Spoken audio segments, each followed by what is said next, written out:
I had never turned my volume down to 0. Woo, okay. Thank you, Ruby. Okay, that awkwardness over. How about Lori again? All right, I hope you can hear me. I can. I am so sorry. Oh my God, this is like my worst nightmare. No big deal. We got it all worked out. Yeah, I'm also going for the nursing program. Recently retired law enforcement, and I did statistics like back in '96. so it'll be a fun journey. So I'm looking forward to it. Awesome. Yeah, and I meant to kind of give you some seed questions. One of which is, if you have had experience with statistics in the past, tell me about it. And you can do it now or later. So let me ask you, just to put you on the spot, in 1996, were you using software? Yes. You know what? I do not believe so. Okay. Back at San Diego State University, and I don't remember that we might have used like Excel. Okay. And did like the summation and maybe did histograms and things that way, very rudimentally, but I don't believe there was any real statistical software. So okay, awesome. Yes. Thanks for sharing. I wanted to just mention that because I don't want to one up everyone as far as their trainers thing. But I was trained in 1990 for my first course in statistics. And that was at the time where everything was hand calculated. And that's not to say, oh, this was the way to do it. It was actually just horrible. And I'm not gonna say it's like easy now, but it's much more user-friendly. And the fact that we can all use the StatCrunch software, we can use Excel. There's even more sophisticated programs out there like SAS, which are free. It's a whole new ball game. And so I try to make my courses as unintimidating as I can. I think everyone should be able to learn statistics. I know you all can do it, but yes, if your last statistics course was more than a couple years ago, things have changed, especially in terms of technology. So thanks for bringing that up. Okay, we're gonna go to Jacqueline. Do you mind? Can you see and hear me? Oh yeah, you guys are pros. You know, okay. During the pandemic, we had to become pros. My name is Jacqueline. I am also trying to get into the nursing program. I believe everyone and their mom is trying to get into the nursing program. I did take statistics a couple of years ago, so I definitely don't remember much.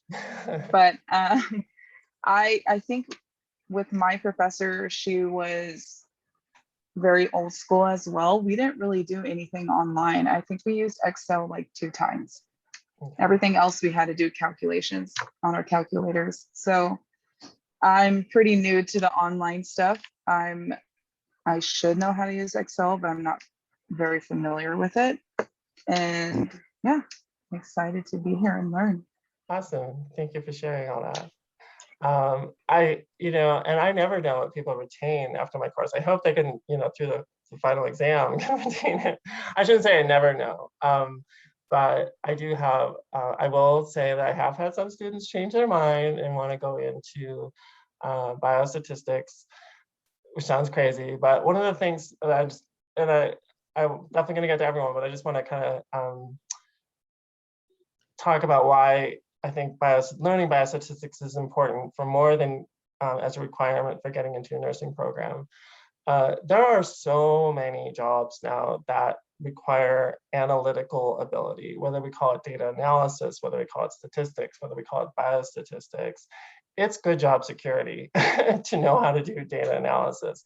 And for those of you where nursing works out, I hope that for all of you. I really think that's a wonderful profession. My daughter is studying nursing and will be finishing soon. And she loves it. And probably, I asked her, I said, hey, what kind of statistics do you want to learn as a nurse? And she's like, well, so I hope though to make all of the examples that I present in lectures and other things to be hopefully relevant to clinicians. And Another thing I'll say about those of you who are nursing, you said everyone and their mother are trying to get into this program. I totally understand that with this program. But I will say that I know many nurses who have added a public health degree or something like that after they did their nurses training, and it creates a little more versatility in terms of career options. There's often public health departments that need nurses who are dually trained in kind of research and those kinds of things. And one thing I talked about in the lectures is how just to kind of keep on top of the information in the literature, the evidence for new treatments and why we do the certain things that we do in clinical settings, it's good to have that understanding. And I know you know that, but I just want to emphasize there's a lot of reasons to take statistics besides the requirements. But I'm biased because obviously, you know, it's what I do. Okay, Gabriella, do you mind unmuting? Now that we got this down. Awesome. Sorry. Oh, there I am. I was trying to figure it out. Hi, my name is Gabriella. I'm also taking this statistics class to get into the nursing program. I have taken statistics a couple years ago, but I can't tell you much like that I've retained. And we didn't use any form of technology. Literally everything that was assigned to us was in paper packets, and he would just send them home with us. So this is going to be interesting. I did look over the course and the assignments that you have listed though, and I've tried accessing StatCrunch, but it said it listed like a bunch of things in the appendix. Is that for our class? I can bring up StatCrunch and maybe I can replicate what you're talking about. It was like the data sets. Oh, sorry. Appendix B data sets, it says. Oh, I see. Okay, yeah. I'm glad you brought that up. Thank you. Yeah. We're going old school here. Oh, yeah. Sorry. Yeah, thank you for bringing that up. Okay, so those data set things that are saying for exercises, ignore that. Just go to, you're going to launch StatCrunch software, which let me get back to that after we do the introductions. Yeah, sorry. And if I forget to remind me, but I won't forget. But yeah, but to answer your question now, there is that exercises or data sources where you get those appendices. You can ignore that. We're just going to go straight into StatCrunch. For most, especially assignment 1, you will manually enter the data into the columns and then run the statistics. Oh, okay. Anything more than, let's say, 15 observations, you can import an Excel file into StatCrunch. And I am going to demonstrate how to do that tonight. So if you find yourself keying in more than, let's say, 15 observations, right, that's a sign that you need to be importing the data. And I will show you how to do that. But a lot of the homework assignments will say, hey, calculate the mean of these 10 numbers, or do a histogram of these 10 numbers. Those you'll manually enter, okay? Oh, okay. And I will do a brief walkthrough on MyCrunch tonight. Okay. And allow you to ask more questions, but thank you for bringing that up. All right, so another old school statistician. Yeah. Okay, let's see, who have I, Ralph, let's mix it up here. Hi, Ralph. Hello. How are you? Yeah, my name is Ralph. I'm also taking this class for nursing. The last time I've taken a stats class was definitely a couple years ago. I remember it was more of a mathematics stats class, and I was just mainly using a graphing calculator. So using like StatCrunch and like this technology is new, but I'm excited to be here, I guess. Awesome. You look like you're either going to take off in a plane or like a Formula One car. I can't figure out what it is. Thank you. You're welcome. Oh, wait, are you into car racing? No, not this. Oh, Is like, okay. It's just like a type of chair that like is comfortable. Oh, okay. Shoot, I thought maybe you did. Okay. No, it's okay. I really like Formula One racing. It's a weird interest of mine. So, okay. Let's see here. Ruby, Jacqueline. Who have I not done? Daniela. Yes. Hi. I'm Daniela. I'm also in the I'm trying to get into the nursing program. I took statistics last summer and I transferred over to national, but it didn't transfer over, so I'm taking statistics again. Oh, lucky you. Yeah, but it's fine. I really do like math, and statistics was one of the subjects I really enjoyed taking. So I was like, okay, I'm fine with taking it again. Awesome. Well, I can see the joy on your face of having, I should say, having the amazing opportunity to take statistics again. Let's see, did I forget anyone? I kind of went out of order, so let's see, there aren't that many of us. Gabriella. Anyone else? This I is, can go. oh, okay, thank you, sorry. That's fine. Wait, let me see. My name is Bianca. I'm trying to get into the nursing program as well. This is actually my last class before I can apply. I'm not that strong at math. I haven't taken a statistic class, which is why I think I kind of left this class for last. But I'm excited to, challenge myself and like learn, how this is going to apply to, nursing. And so I'm excited for it. Awesome, thank you, Bianca. Sorry if I didn't call you out by name. And did I miss anyone else? I'm sorry, I'm terrible at this.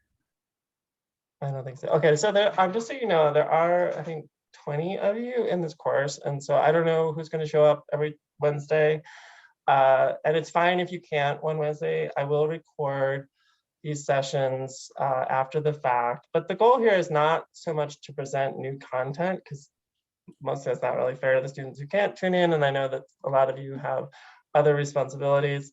But also just a chance to just really open up about what we don't know and just ask questions. So I don't know if you've ever had that opportunity in other classes. The way I like to think of this is I'm kind of like a lifeguard here sitting in the corner waiting for problems to arise. And you're like, help me, and I can help you through the content. I realize that the first the first lecture is really long. So you might want to break it up into different, not my intro, I think it was like 45 minutes, but Dr. Myers, who's my colleague here at National, he's been teaching this course for a really long time. And so I have kept a lot of his lectures. He's got a lot of resources. And I normally teach in the graduate program. That doesn't mean I'm going to make it harder. Don't panic. And like I said, I also used to teach undergrads. And so I totally get where you all are as far as your trajectory, as far as getting into nursing and where you are. But I teach in the Masters of Public Health program at NU. And so I also teach biostatistics for the graduate level. And I would say that the difference between the undergrad and the graduate, first of all, is that we aren't going to get as far. We get as far as regression, linear regression in this course. And if you were to take a graduate level course in statistics, I know that's maybe you'll never take a graduate level course, we would start to move into some other methods that are used frequently in research, like survival analysis, logistic regression. These are some other techniques that are used. And if you did want to go further, there's all kinds of things you can learn. But the stuff that you're going to learn is going to make you more conversant in medical research. It'll make you more able to think statistically. It'll also help you think in terms of populations instead of just individuals. And as a nurse, obviously your main job every day is the patient in front of you. And that's what you care about. And that's what your training is oriented towards. But what you'll find is within healthcare, and this isn't real new, but it's relatively new, where there's really a thought about, hey, what's happening upstream? Why am I seeing all these other things that are happening? What's happening across the population? And you may never have the opportunity to do anything about what's happening in the overall population.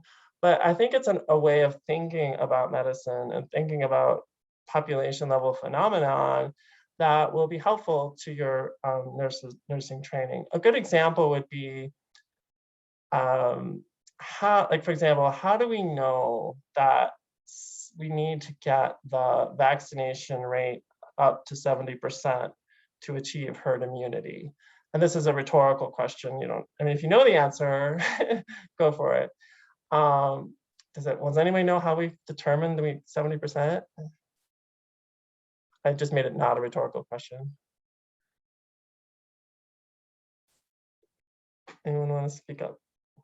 Okay.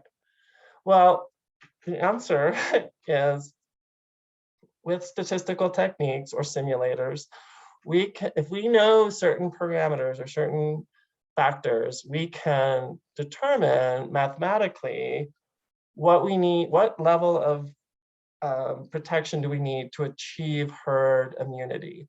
Basically, it is the point at which we can make the effective reproductive rate of the pathogen either 0 or below 0. I'm sorry, 1 or below 1, meaning on average, each person who's infected will infect less than one other person over the course of their illness. And so we can create models to say, okay, this is what we need to achieve to achieve herd immunity. Is it perfect? No, but is it close? Probably, because we know from these kind of statistical models and things where given different inputs, we can predict what will happen in the future. That's one example of where statistics is used predictively to determine where we need to be with that. Another example of where prior to me teaching at National, I was at the University of Washington working in the Department of Surgery. And we were asking questions like, is it okay to operate during all trimesters of pregnancy for a woman who presents with appendicitis? What kind of evidence is there that it's safe to perform appendectomies and it's not that common an event, right? So over the course of your careers, you may not, well, especially if you're not an OBGYN, but let's say you're an OBGYN nurse, over the course of your career, you may not see that many cases of appendicitis that happen. But if you think about the population of women in any given year, there are situations where that does occur. And there are some biological reasons why both appendicitis and acute cholecystitis might actually be more common during pregnancy than in the general population. Anyway, the question we were trying to answer was, is it actually safe to operate during any trimester? And the only way we could do this, we had to go well beyond the patients that are seen in our hospital and take data from all hospitals, or not all, but a very large sample, and determine what's happening to women after they either receive surgery or if they receive antibiotics.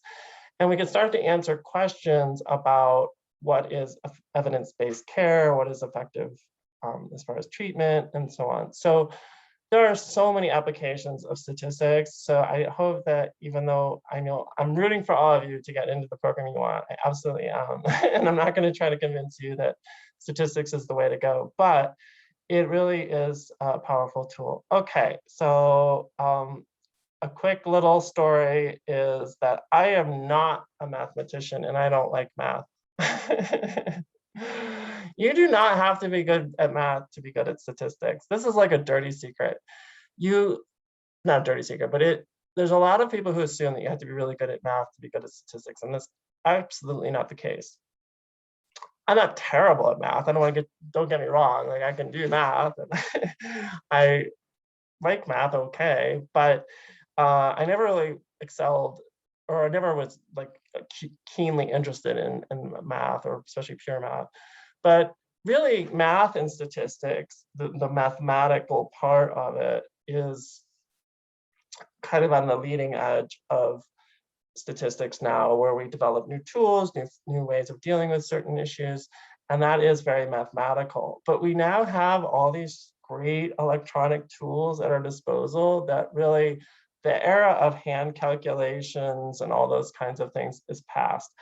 As a statistician, I occasionally will use some kind of quick and dirty calculations on paper and pencil, or I may use an online stats calculator to do some quick calculations. But generally speaking, I use software now in my work, and I do just fine.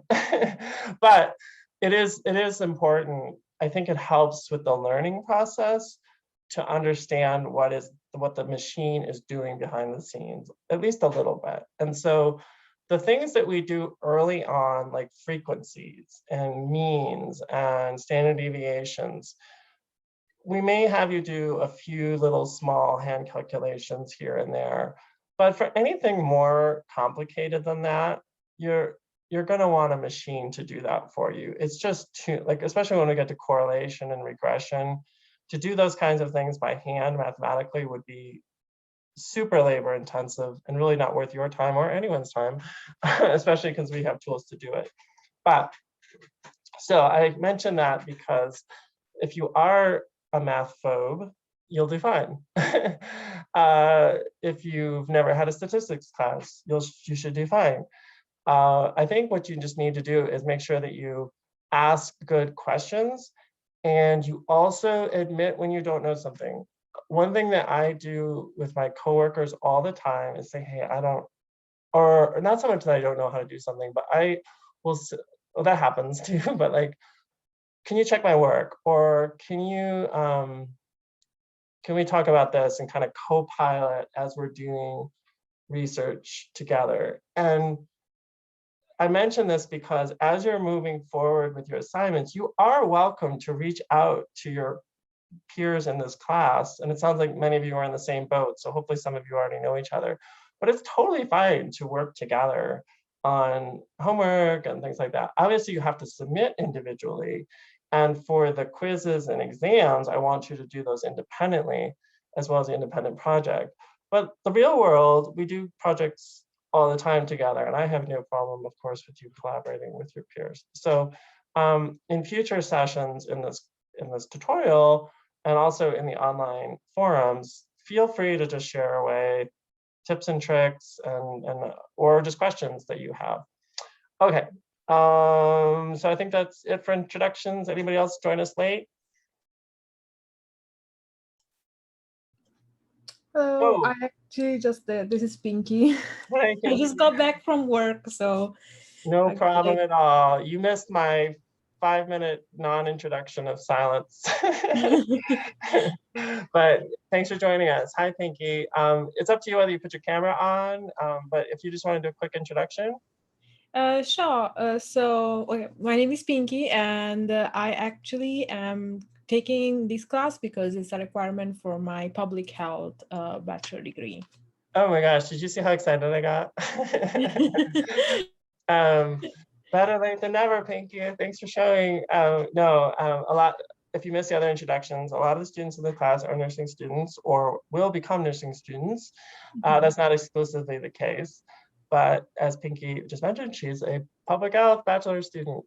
Pinky, you may have missed this. I don't know if I said it in the recorded thing, but I used to teach in a public health program at the undergraduate level in Pennsylvania. I did that for 6 years, actually started the program in public health at Mercyhurst. And so I love teaching undergrads. I think they're the greatest. They just want to change the world. So I'm really glad you're in this class for two reasons. One, it'll help diversify our student population in terms of our interests. And hopefully you can weigh in here and there with kind of the public health perspective on things, which is always welcome. Pinky, can I ask, is this one of your, you may have said it already, how far in the program are you? So I actually just started this year. Okay. Yeah, I started back in January. I'm actually a medical assistant. Oh, wow. So Awesome. yeah, I have been already in the healthcare field for quite a few years, for about 5 years now. And Awesome. yeah. So are you looking to continue then at the master's level, or haven't you thought about that? Actually, I'm planning to continue about it too. Yeah. Awesome. Okay, well, that's awesome. Thanks for joining us and sharing. Thank you. And so a lot of the examples that I will use are either for medicine or public health, and that is my background. So I think we're all on the same team as far as wanting to do well, do good, take care of people. It's just a slightly different orientation with public health. Okay, so this is the point in the tutorial now that we've done introductions. I think that was everyone. Did I miss anyone? I really don't want to miss anyone. You took all this time out of your day. Okay, I don't keep lists. I don't take attendance of this, you know, it is recorded though, so I guess I'll have that attendance. But this is for you to ask questions. So the first question I received, and we'll start there, is how to get into StatCrunch and what to look at. So I'm gonna quickly switch mode here. Oh gosh, I hope I have StatCrunch up. Well, here, I'll navigate through the way that you would navigate through it. So hopefully you can all see my Blackboard screen. Is everyone seeing my Blackboard screen? I see it. Yes. Awesome. All right. And shouting out is totally fine. Thank you. So hopefully all of you have been able to navigate to the Blackboard page. I will hint that I can tell whether you did or not, because in the gradebook it tells me whether you did. I think most of you who are here have already at least accessed it. But if you don't know where I am right now, this is BST 322, your course page in biostatistics. If you can't find this, maybe you could throw it in the chat and I can take a moment to show you how to get to here. But hopefully all of you have at least gotten as far as this far. And so the question I received is, with StatCrunch, how do I access it and what should I be looking at? So on this navigation bar here on the left, first of all, as you hopefully know, the course is organized in modules, week 1, week 2, week 3, week 4. And within each of these tutorial sessions, I do hope to focus on the content of the week that we are in. Obviously, as we get to week 3, week 4, the previous weeks are fair game, especially if you are trying to get caught up, although I'd prefer to maybe do that in a one-on-one session, but we can go back and review. It's also important to review stuff, so really anything's fair game. But that's the course organization over here.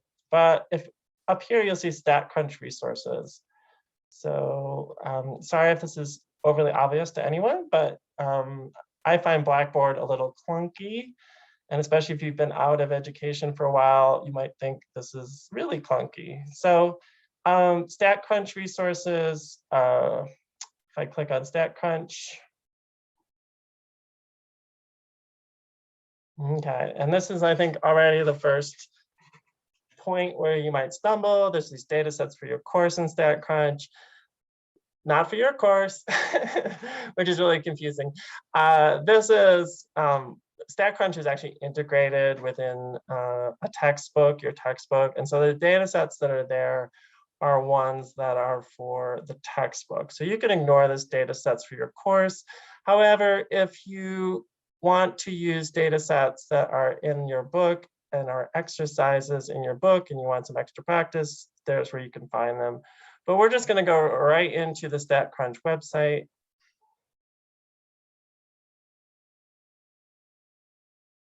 And then you click on Open StatCrunch.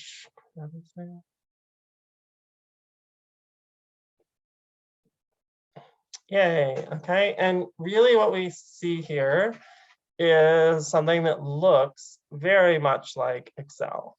And I'm going to assume that most of you have at least seen Excel, if only to store your grocery list. I mean, honestly, who doesn't use Excel for their grocery list or some other purpose besides? Like I use Excel for trip planning all the time. It's a nice way to create a little grid and organize information.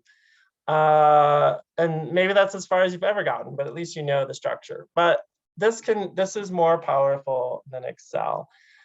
However, this is how most stats programs, even the really fancy, expensive ones, are organized. There is a data table that's structured similar to this, or exactly like this, where you have the variables in the top row And each row in your data set is an observation.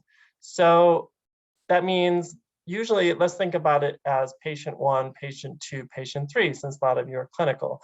Or if you're in a research environment, you might think participant 1, participant 2, or whatever. But the point is that each row represents either an individual or something that we're making observations on. So what's really nice about StatCrunch is it's really easy for me to change the variable names. So I might do something like patient ID number. And then I might create another variable, which is their height and their weight. Oh, just for the heck of it, I'll do BMI. And I will do sex. And I will do, oh gosh, cholesterol, which I think I can spell. All right, so I'm just making up stuff here. So I can enter information directly into StatCrunch, and I'm just making up data now, but I'm just showing you how conceptually this is laid out. And obviously, I'm replicating the same row numbers, but the row numbers really aren't meaningful. This is the, that just tells you the order that you have it currently sorted on. This is an actual ID number that I'm assigning to these patients. And let's just say I'm doing it in inches. Okay, and all right, so each patient, and again, I'm totally making up data.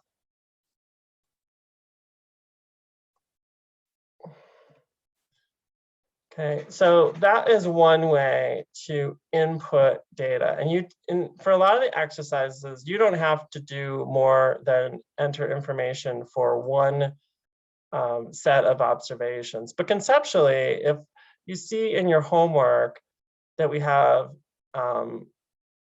20 observations and it's something like a measurement of height, this is how we would organize it. Okay. All right, and I'm not going to create more variables here, but you might, or more numeric ones, but I might do some things like, and obviously this should be real, maybe it's from their chart. We'll do more females than men because they're more likely to seek care. Okay, so basically we can enter any type of data into StatCrunch. And it will automatically recognize whether something is numeric, like here in height, or whether something is a nominal variable, something that it will call a character variable or string variable. Those are kind of interchangeable terms. But notice that female and male are categories. There's no ranking, and we can't really run too many different types of quantitative statistics on these, but we can with height and other things that we might enter. So this is a very small data set that I'm constructing. And when you, I'm going to stop share here for 1 second, just so I can see myself. For the homework problems, for a lot of them, it'll have like 20 observations. So what you would do is simply enter that information as a column of information in StatCrunch and then run statistics on it. So I'm going to just demonstrate here. I'm not going to give away homework answers here, but I'll just do a quick little since I made up this data. Okay, so I've got height in here, and let's say I want to just run a frequency on height. Okay, so again, this is nonsense information that I enter, but I'm just doing this for purposes of demonstration. So up here is where we ask StatCrunch to do some work for us. This is its calculating functions or running different statistical operations. And there's all kinds of cool things you can do here. But most of the things you're going to do is under the stat tab. Okay, and this is where we're going to, we can calculate means, or we can do various statistical tests like ANOVA and regression and t-tests, which we're going to do later in the course. Right now, I'm just going to quickly do a frequency on height. So frequency is just a count of observations on a specific variable. And the way you select is you can click on it and it'll pop over here. Now notice that it did not include, oh no, it did. It did not include weight and BMI because I don't have any information in there. So that's kind of smart. If I had entered data into height and weight, it would have. Okay. And that's the only variable I wanted for now, is height. And if I want to select a specific statistic, I simply hit Control and then select the ones I want. So I think in the first assignment, yeah, I know it does. It'll ask you for things like frequency, relative frequency, and cumulative relative frequency. So I hit compute, which it has an exclamation point, which is really funny. Okay, and then this is a really boring data set. Notice, because this is a continuous measure, there are very few who have the same height here. So there was 156, there was 163, 64, 65, and so on. Okay, so I can see here my modal value, or my most common value, was 2. But this is not that informative, but that's how you would run a frequency. Hopefully the frequencies that you run will be a little more interesting. The relative frequency says what is the proportion of the total. So you can see out of these 1, 2, 3, 4, 5, 6, 7, 8 observations, 11% were 56 inches, 11% were 63 inches, 11% were 64, and so on. And then 22% were 70, okay? And so this just shows you out of the total, what is the proportion or percentage, okay? So what's listed here is actually a proportion. Percentage, you would just simply multiply that by 100, so this would be 22.2%. Cumulative relative frequency is basically additive. So at the lowest value, we have 11%, 22% are 63 and below, 33% are 64 or below, and so on. So you'll see when we get to the final observation here of 74, we have 100% of the sample. Okay, so that's just one real simple descriptive thing that you will do, hopefully with more interesting data, but I'm just showing you where things are for now. And so most of the things that you're going to need are in the stat tab. So this is where we're going to do correlations. Let's see, tables, oops. Frequency tables, also contingency tables. Okay, and the difference here with where it says with data or with summary, that's a little confusing because most stats programs wouldn't have that. Most would just assume that you're going to use the data. Okay, so for these, you're going to say with data. And I might say, well, this isn't very good data for this, but I might say, look at my distribution of heights and weights, male and female, and I've created a contingency table here. So my males are here, my females are here, and I can see the heights, okay? So like I said, almost everything you're gonna need is here for doing calculations. Obviously, we're also gonna use the graphing feature for doing histograms, which are frequency distributions, pie charts. And again, we're going to always choose the width.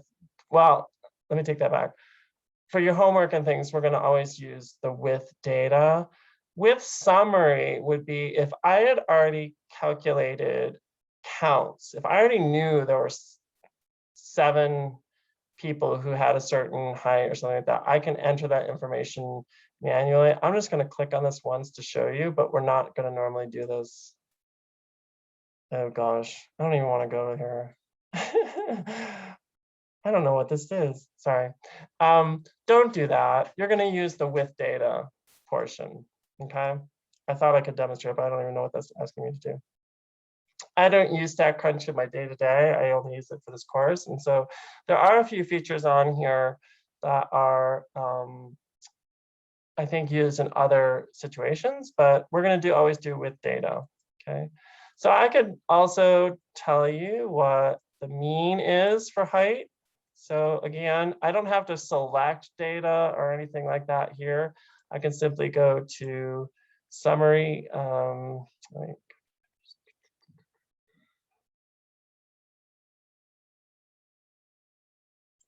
Oops, sorry.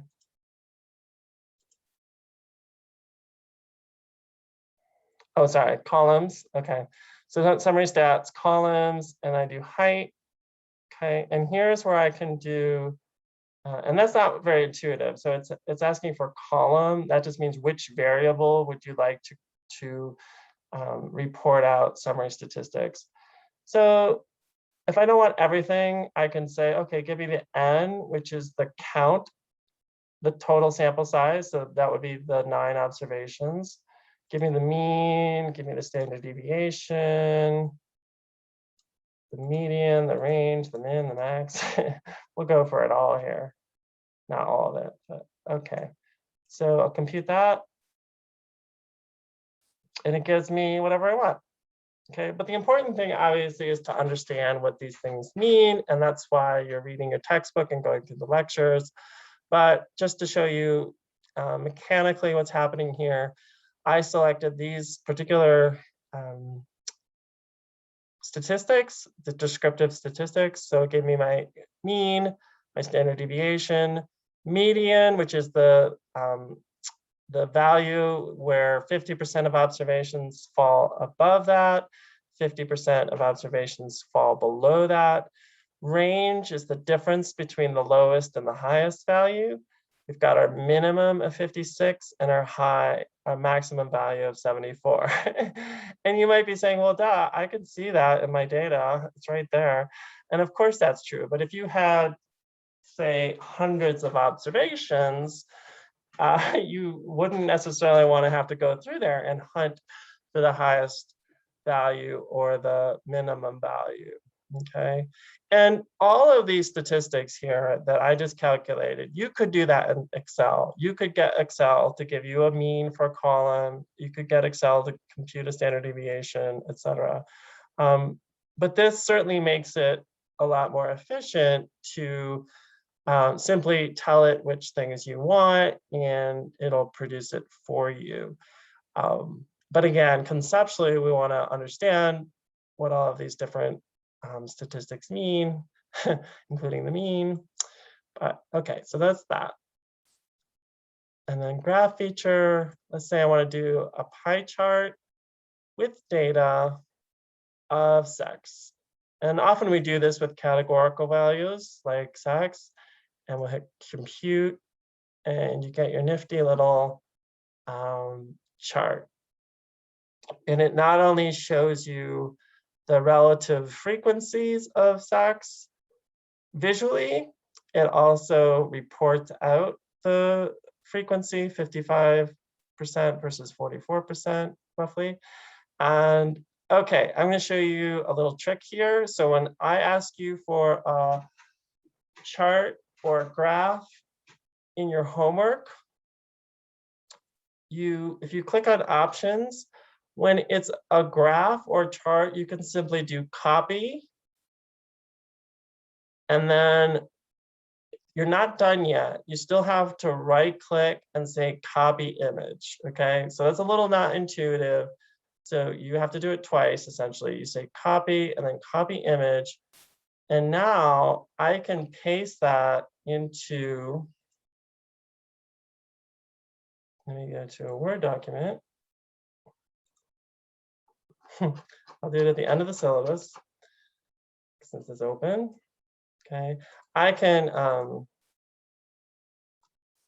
hit Control V, which is paste, or you can click paste on the navigation here. And it's now in my Word document. Okay, so once you've created a graph and you want to show it to me in the homework, you can just do it that way. For tables, and by that I mean output like we had for means or frequency. So let me do a quick little frequency table on height, compute. Okay. This is a little more awkward in terms of cutting and pasting because you can either select it all and right click and copy, or you can hit Control A, which is select all, right click, copy. And now if I go over to Word, oops, hopefully you can still see that. I don't know if you can see that.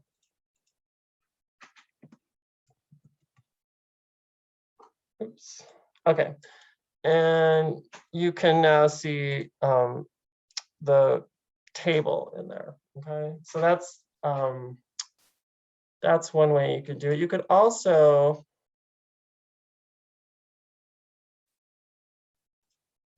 another way you could do this, and hopefully that you could see what I just did there. But for within here, I'm just doing for tabular output, I would do Control A, select all, and then copy and paste. Another option always, if you're working in a PC, is you can do a snipping tool. Hopefully you all know about the snipping tool. Where's my snipping tool? Oh gosh, where'd it go? I can't survive without my snipping tool. You can use your snipping tool and say new. And you can also always just select the portion of the screen or the output that you want to share with me and say edit, copy, and then paste that into your document that way. So those are two options for doing that. Okay, I want to check now with the chat. Maybe that was all about.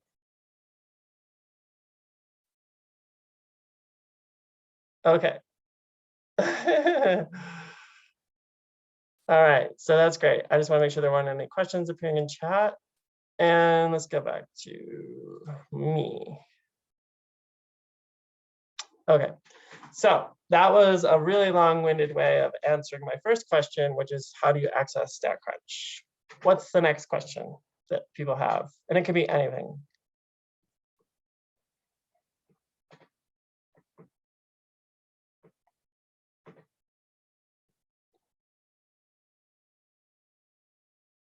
Everyone's doing all right,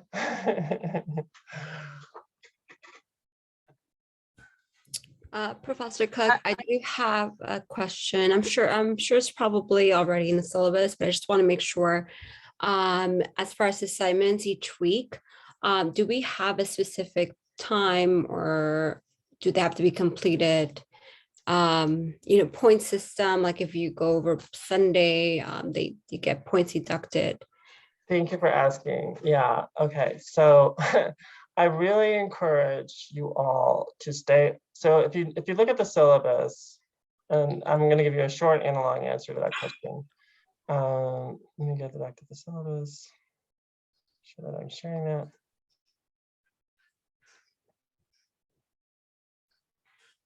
Oh, my syllabus, which I just destroyed with statistics. Okay. You'll notice in the calendar, I'm gonna go, hopefully you've all seen this, the syllabus is in the page week 1. I may end up copying it to the other weeks as well, just so you have it, but it's in there. And notice it says due dates and suggested timeline for course progress. And I know that's a little confusing because suggested and due dates. I would like everyone to stay on pace and to turn in homework on time. However, I do know that there's going to be circumstances where you're going to self-pace and you're going to turn it in a little bit late. As long as you give me a heads up that it's coming in a little late, I'm more than happy to take it late. I do not want, though, all the homework assignments coming in during the last week. So to answer your question, if for say homework 1 is going to be a little bit late, just shoot me an email and say, hey, and you don't have to tell me your whole life story or what it is, but just say, I need some extra time, or, you know, can we meet at office hours next week? And I'd be happy to arrange something. So let's just go with it's,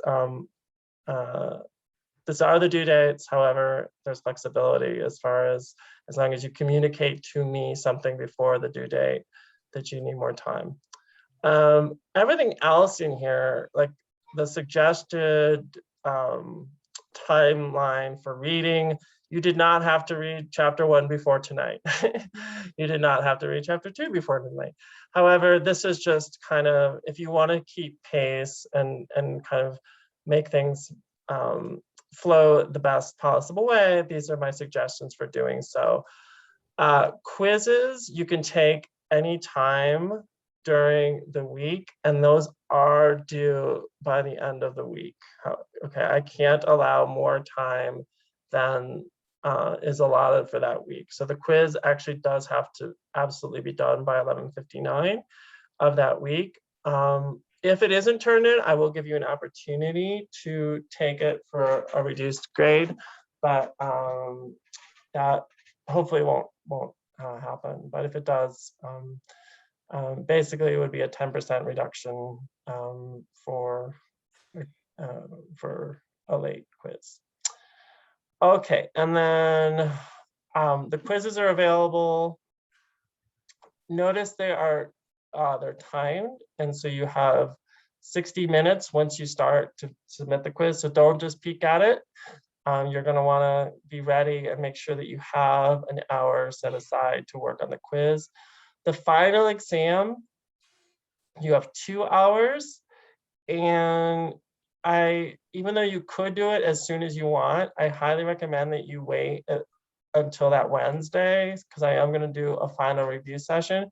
If you feel like you don't need it, fine, do it before then, but I just do want to mention that I will be doing that final review session. I will not be providing any new material during that session. However, I will be doing a summary that'll help prepare you for the exam. And then that'll appear online as well. But you're always welcome to meet with me with office hours. And so if you're struggling with homework or something like that, preemptively, I suggest if you think you're not going to be able to get the homework done, to schedule office hours ahead of time. But yeah, that's oh, and then the individual project is due on the last day. Homework 4 is due. So everything's basically due 11:59 on those weeks, as indicated. But everything else is just suggested. Okay. We are getting close to our end of schedule time. I'm always willing to go over if there's more questions. So we do not have to cut off. So if there's other questions, Gabrielle? Do you upload your lectures onto Blackboard? So if we were unable to make the lecture for Wednesday, do you upload them, or is it just like kind of like a tap in, answer questions kind of lecture? So not really going over the material? Hey, good question. So this is our first one, so it's going to be a little less informative, a little less content, but going forward, and this one as well, I will record and I will post it on Thursday. So this session, you'll see your face. It'll be preserved for posterity. No, it won't be outside this class. I mean, only people who are in this class will have access to the video, even though I wanted to mention that it will be on YouTube. However, it won't be accessible unless you have the link. So it won't be searchable within YouTube, but it will be up there. That's where I post things. Or I should say I post the link. That's where I store things, because that's the best way to store video. But I will put a link in the bottom of each week with the recording. So this one will be up in the morning tomorrow. Okay. So thank you for answering my question.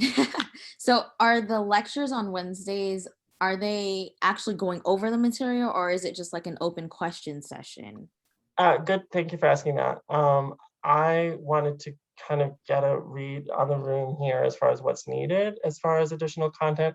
I don't want to present a lot of new content during these sessions. However, I will review things, and I will also cater the first like half hour to answering common questions that arise between each session. So I imagine between now and next Wednesday, I'm going to get a lot of questions. I will answer you individually. I'm not going to wait until Wednesday to answer your individual questions. But if I see a theme or I see something that we need to review, I will then structure the Wednesday session to really focus on those common problems that keep coming up, conceptual issues and things like that. So yeah, there will be some more formal presentation during these, but that'll be at most the first half hour, and the rest will be Q&A. Thanks for asking. Thank you. Oh, welcome. Any other questions before we tune out? I have a quick question. Sure. For the homework. So obviously some of the questions are going to have to be put into the stat count thing. For those questions, since we're putting it in there, do we just need to paste the answers, or do we need to explain how we got those answers or anything like that? Thank you, Jacqueline, for the question. So most of the questions that involve StatCrunch, there are actually multiple questions within each numeric question. So let's say it's question 6, and it'll tell you to paste your frequency output in there. If that's all it says, paste, do that. However, you'll notice within each question, it's going to probably ask you some questions like what is the mean? What is the standard deviation, which is from the output? Okay, so you'll have to go in and understand that that is in the output. But then there'll be some that are more interpretive or conceptual, like, did it even make sense for me to run a frequency on this variable? Or did it even make sense for me to run a correlation on these two categorical measures? And in that case, you will need to explain why or why not. But that should be really clear in the wording of the questions, where it says, hey, does this, why or why not? It'll ask you that. So just I'm glad you asked that, because a lot of those questions, there's multiple questions embedded in there. And so just be sure that you don't skip those little mini questions that are built in there. Does that answer your question though, Jacqueline?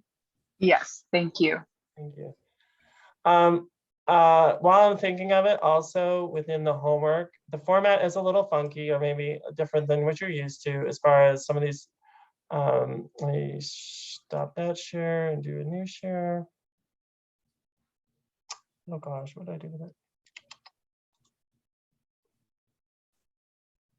Okay, I'm gonna open up. Okay, hopefully you can all see the homework. So just to be clear, so for example, assignment 1, it says for each of the following, A through D, indicate which is a variable and which is a constant. So I don't care really how you do it, but you can just say, the number of minutes in an hour is a constant. So you can just write that like that, okay? Systolic blood pressure, I'm not going to give the answers, but you do that. So you can just type that in there. Some of these are a little awkward. It says that what is the independent variable, the dependent variable. You could say dv equals for dependent variable, or you could say it is a sentence, the dependent variable is so and so, okay? So you can just type into Word your response says. And then likewise, here's an example question 5, here's the data, construct a frequency distribution table with showing absolute frequencies, relative frequencies, cumulative frequencies. I just did that for height for this little silly data set that I did. You would cut and paste that. And then the next question is, would it be advantageous to group the data before constructing a frequency distribution? Why or why not? So obviously pay attention to those questions and answer those. And then the next step of this, construct a summary statistics table. Again, you'll just copy paste. And in that case, it just says paste your work from StatCrunch in your assignment. All that means is paste the output. There is no other work that you had to do besides create that. So just paste the output. Okay, so hopefully that's clear. If you ever have a question about the wording or how do you submit something, just shoot me an email. I will respond within 24 hours, hopefully sooner. And I can help clarify. Don't hesitate to ask me questions along the way. No questions silly, or I'm really happy to answer your questions because sometimes the wording isn't great. And so, or maybe it isn't clear to someone who's not a statistician. So feel free to ask. All righty. How are we doing? Any more questions? I have a question about office hours. Do we need to email you by Wednesday? I'll make an exception this week because that's tomorrow. Just as long as I see it in the morning, I will probably get back to you by like noon Pacific time on Thursday and suggest a time that day. But ideally, yeah, like by Wednesday, give me 24 hours to schedule it in because I try to keep that whole time slot open. There's going to be occasionally conflicts, but I will get back to you. Okay. And I will initially schedule us for a half hour. Do not feel like you need to use the whole half hour, but also if you need more time, we can do that. So just let me know in advance if you think you're going to need a quick 15 minutes or 30 minutes, but we can always go a little over unless I have another student, in which case I will simply add another little chunk of time. So please don't ever hesitate to ask for time. That's my whole role here, and especially in this course, is to help you guys navigate these materials. So please do take advantage of that. Obviously, that window of time might not work for all of you. So if there's a different time, just send me an email and I'm sure it'll work for me. I'm Pacific time. So obviously not during the middle of the night, but, and hopefully not weekends. Any more questions? Don't be shy. If you have anything more, speak up. Oh, that's the best way to end every session is to cat. Yeah, my dog may or may not appear in future sessions. I'm visiting family, so they have a dog, but he's downstairs. So let's see him. All right. Any other questions? Awesome. All right. Well, so like I said, feel free to ask me questions by email and I will answer them immediately or as soon as I can. And then next week, I will try to cater the Wednesday night to orient it towards the kind of common questions that we're having. If I don't see a lot of questions, I'm gonna push ahead a little bit and maybe kind of give some more pointers and tips and tricks to help set us up for things that get a little more complicated down the road. So I won't, if it seems like everybody is doing fine and I hear nothing, I may push forward a little faster. So that's how it works. So everyone, thank you for taking time out of your busy schedules. I know evenings aren't always great, but so thank you for tuning in and I will see you soon. Thank you. Thank you for everything. See you. Bye.